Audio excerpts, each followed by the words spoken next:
వేస్తా. First media మిత్రులందరికీ చాలా థ్యాంక్స్ అండి ఇక్కడికి వచ్చినందుకు. And definitely it's very emotional moment ఇక్కడ నిల్చుకొని మాట్లాడటం. కొంచెం ధైర్యం తెచ్చుకొని గట్టిగానే మాడతాను. ఫస్ట్ స్టార్ట్ చేయాల్సింది మా పేరెంట్స్ అండి. మా అమ్మ నాన్న వాళ్ళు లేకపోతే ఇక్కడ లేను. వాళ్ళు మా పేరెంట్స్ అయినందుకు నేను ఎప్పుడు గర్వపడుతూ ఉంటాను. Thank you so much. దాని తర్వాత ప్రొడక్షన్ గురించి మాట్లాడాలి. ఈరోజు ఈ సినిమాలో ఉందంటే డెఫినెట్లీ రాజేష్ గారి సపోర్టే. 5:30 అయిందంటే కాళ్ళు చేతులు వణుకుతుంటాయి, ఫోన్ ఎప్పుడు వస్తుందా రాజేష్ గారు 7కి షార్ట్ పడలేదేంటి, ఇంకా పడలేదేంటి అని చెప్పి. సార్ మీరు అలా చెప్పడం వల్లే సినిమా ఎంత బాగా వచ్చింది అంత అలట్టుకున్నాం. మీరు దగ్గరుండి మాకు ఇక్కడ తప్పు జరుగుతుందని చెప్పడం వల్లే సినిమా ఈరోజు ఇంత ప్రాపర్గా చేయగలం. Thank you sir. ఏదైతే ఈ విజన్ ఉందో దాంట్లో 50% మీకు ఉంటుంది సార్. దాంట్లో చెప్తాను. శివ గారు మీరు ఎంత సైలెంట్గా ఉంటారో మిమ్మల్ని చూస్తుంటే అంత ప్రశాంతంగా ఉంటుంది. ఎందుకంటే పక్కన రాజేష్ గారు ఉంటారు కాబట్టి. Thank you so much sir. And ప్రతిసారి చెప్పేది ఎప్పుడు చెప్తున్నాను, నా కెరీర్ ఉన్నంత వరకు నాకు గుర్తుండిపోయే బ్యానర్ హాస్య. ఎందుకంటే నా డెబ్యూ డైరెక్టర్కి నాకు అవకాశం ఇచ్చినందుకు thank you so much sir. మా డిఓపి సతీష్ గారు, మేమిద్దరం చాలా జర్నీ చేసాం. ఒక 1 year మా ఇంట్లో కూర్చొని సిట్టింగ్ వేస్తూ మాట్లాడుకున్న విజువల్స్ ఇవన్నీ. And sir thank you so much for your support. 47 daysలో సినిమా ఏంటంటే అది మీరు చూపించిన టైం అవ్వచ్చు, మీరు చేసిన ఫాస్ట్నెస్ అవ్వచ్చు. అలా ఎవరు పరిగెత్తారు సార్, మీరు పరిగెత్తారు. Thank you so much. And next ఆ సినిమా తీసి ఎడిట్ రూమ్కి వస్తుందండి. ఆ ఎడిట్ రూమ్కి వచ్చే లోపల చిన్న ఆర్ట్ ఏదైతే ఉందో, బ్రహ్మగారు కేరళలో మీరు ఇచ్చిన సపోర్ట్ ఎప్పుడు మర్చిపోలేండి సార్. అండ్ లొకేషన్లో కూడా మీరు ఎక్కడున్నా కానీ ఫోన్లో మాట్లాడుతూ ఉంటారు, ఏమైనా ప్రాబ్లం ఉంటే చెప్పమ్మా అని. ఇంక ఎడిట్కి వచ్చిన తర్వాత ఏదేదో ఉంది, ఎట్టెట్ట ఉంది. 47 daysలో తీసేసాం కదా సినిమా. సార్ ఏం చేద్దాం సార్ అంటే ఆయన కట్ చేసిన ఆ వైపు చూస్తాడు, ప్లెయిన్ ఎక్స్ప్రెషన్. మళ్ళీ ఆయన ఓకే అని చెప్పి అడిగి తిరుగుతారు. నేను ఎగ్జైట్ అయిన తర్వాత ఆయన వైపు చూస్తాను, ఆయనకు ఒక ప్లెయిన్ ఎక్స్ప్రెషన్. ఆయన నచ్చింది, నాకు నచ్చింది, నాకు నచ్చింది, ఆయన నచ్చదు. కొన్నాళ్ళకి ఏమైపోయింది, తిట్టుకోవడం అయిపోయాం. మీరు ఎలా సార్ ఇన్ని సినిమాలు ఎడిట్ చేశారంటే, నువ్వు ఎలా సినిమా డైరెక్ట్ చేశాను అనే లెవెల్కి వెళ్ళిపోయాం. Thank you so much sir. మీరు ఉన్నారు కాబట్టి ఈరోజు ఈ కట్, మీరు ఉన్నారు కాబట్టి 2 గంటల 20 నిమిషాల్లో సినిమా కట్ అయింది. అండ్ కెరీర్ ఉన్నంత వరకు మిమ్మల్ని గుర్తుపెట్టుకుంటాను sir. Thank you so much sir. And music director గురించి మాట్లాడాలి. మా చేతన్ గారు సార్, ఆర్ఆర్ చితక్కొట్టేశారు. ఎన్నోసార్లు చెప్పాను, ఇప్పుడు చెప్పండి. పాటలు బాగాలేవని కాదు, ఆర్ఆర్ మైండ్లో తిరుగుతుంది. మొన్నే మిక్సింగ్లో సినిమా కంప్లీట్ చేశాం కాబట్టి your the best sir. And Ravi గారు లొకేషన్లో ఉన్నప్పుడల్లా ఏ చిన్న థింగ్ వచ్చినా పేపర్ పెట్టుకుని తిరుగుతుంటాడు. ప్యాడ్ మ్యాన్ అనేటోళ్ళు రవి గారిని. బట్ ఎంతమంది ఎన్ని కామెంట్ చేసినా కానీ రవి గారు ఎప్పుడు ఇచ్చేయలేదు, అడిగిన ప్రతిసారి రాస్తూనే ఉన్నారు. అండ్ నా డైరెక్షన్ డిపార్ట్మెంట్ ఎంత ఎక్స్పీరియన్స్ ఏంది పక్కన పెట్టేస్తే 47 daysలో సినిమా కంప్లీట్ అయిందంటే వాళ్ళు వర్క్ చేయడం వల్లే అయింది. Thank you so much. Buchi, Sandhya, నాయుడన్న, జగదీష్ గారు అండ్ ఆదర్శ్, స్వామి, వీళ్ళందరూ లేకపోతే ఈరోజు సినిమా అంత ఫాస్ట్గా అవుతుంది. Thank you so much.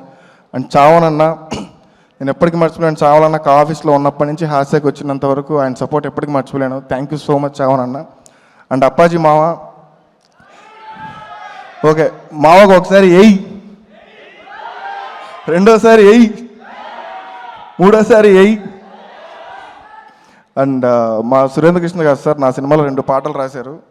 నేను ఇండస్ట్రీకి వచ్చి ఎక్కడికి వెళ్ళాలో తెలియక తిరుగుతుంటే ఫస్ట్ నన్ను పిలిచి నెలకు 10,000 ఇస్తాను, నా దగ్గర పని చేస్తావు అన్నారు. అక్కడి నుంచి ఇక్కడి వరకు వచ్చాను సార్. ఎప్పుడు మీ బ్లెస్సింగ్స్ ఉంటాయి. Your like my father. Thank you sir.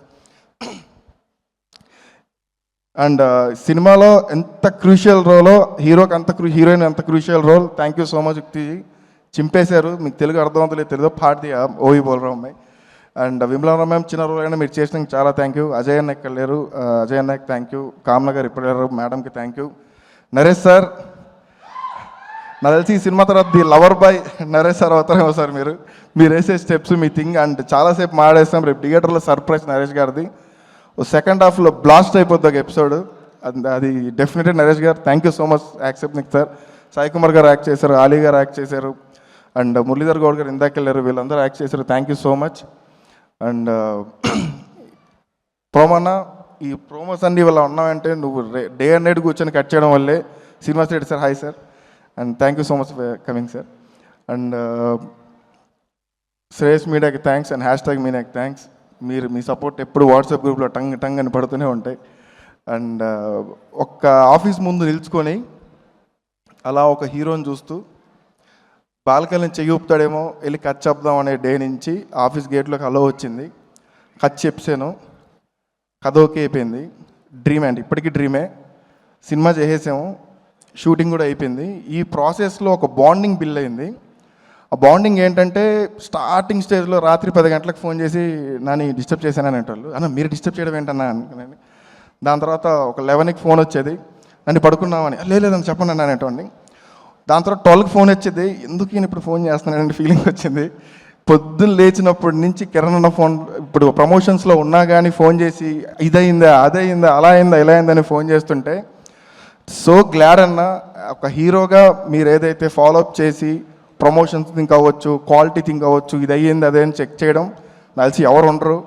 అది డెఫినెట్లీ ఇన్వాల్వ్మెంట్ కాదండి, సినిమా మీద ఉన్న ఒక రెస్పాన్సిబిలిటీ. ఆ రెస్పాన్సిబుల్ ఉన్న ఏకైక హీరో కిరణ్ అన్న. Thank you so much Kiran అన్న. అండ్ లొకేషన్లో ఏదైతే సపోర్ట్ ఉందో, ఒక్క చిన్న ప్యానిక్ ఇన్సిడెంట్ వచ్చినా భుజం మీద చేసి నేనున్నా నువ్వు కానీ అనేటోళ్ళు, ఆ సపోర్ట్ ఎప్పటికీ మర్చిపోలేనన్నా.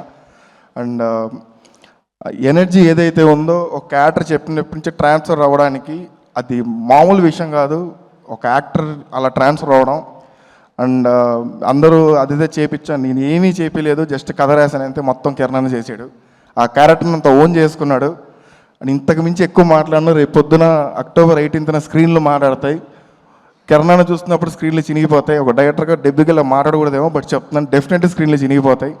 ఎందుకు చెప్తున్నానంటే ఒక చిన్న ఊరిలో ఒక నేల టికెట్లో కూర్చొని సినిమా చూసే దగ్గర నుంచి, ఒక్క బాలకనికి వచ్చే సినిమా చూసే దగ్గర నుంచి ఈరోజు నా సినిమాని ఒక మిక్సింగ్ రేట్లో సినిమా చూసే పొజిషన్కి వచ్చిన తర్వాత, ఒక డైరెక్టర్స్ని చేసేసామో లేదంటే రాసేసామో పక్కన పెట్టేసి సినిమా చూసేటప్పుడు ఒక సినిమా అర్థం అవుతుంది కదా. కొన్ని ఇన్సిడెంట్స్ అన్నా పగిలిపోయింది సినిమా. యాజ్ అ డైరెక్టర్గా చెప్తున్నాను, పగిలిపోయింది సినిమా. కాన్ఫిడెంట్గా చెప్తున్నాను, సినిమా అదిరిపోయింది. October 18న దివాళీ బ్లాస్ట్లు అయిపోతాయి. నాకు తెలియదు రివ్యూ రైటర్లు అది ఇది మీమర్స్ ఏవైతే ఉన్నారో, ప్రశాంతంగా రండి, సినిమా ఎంజాయ్ చేయండి. క్లైమాక్స్లో ఒక ట్విస్ట్ ఉంటుంది అండ్ ఒక మెసేజ్ ఉంటుంది. డెఫినెట్లీ మీరు అందరూ ఎంజాయ్ చేస్తారు, ఒక హై రేటింగ్ ఇస్తారని నమ్మకం నాకుంది. ఎందుకంటే మీరు ఫన్ కోరుకుంటున్నారు, ఫన్తో పాటు ఒక కథ కూడా ఇస్తున్నాం ఆ సినిమాతో. Thank you so much and thank you so much. Thank you so much Nani గారు. Wishing you super success. And ఇప్పుడు మన